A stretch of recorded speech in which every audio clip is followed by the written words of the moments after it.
Thank you, Mr. Speaker. Today I rise to introduce my private member's bill, an act to amend the Parliament of Canada Act Parliamentary Budget Officer.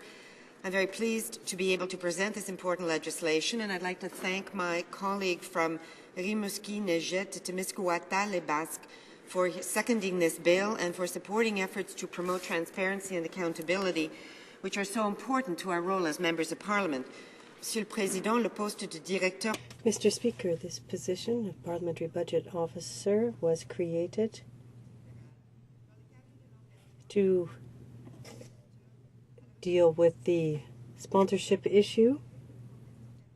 There was a promise at the time to establish this position, but the independence has not been extended by the current government to the Parliamentary Budget Officer, like the Auditor General has.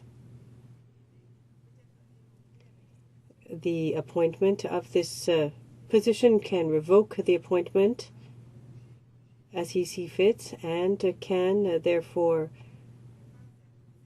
take this action.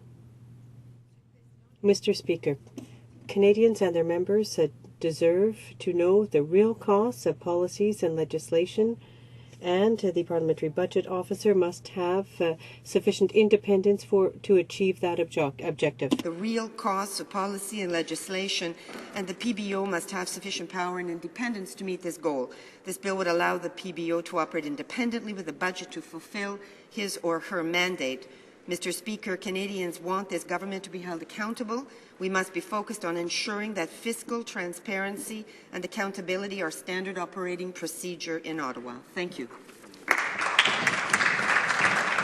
Madame Nash, après par Monsieur. Ms. Nash, seconded by Mr. Caron, moves that this bill be now read a first time and printed. The motion is deemed adopted.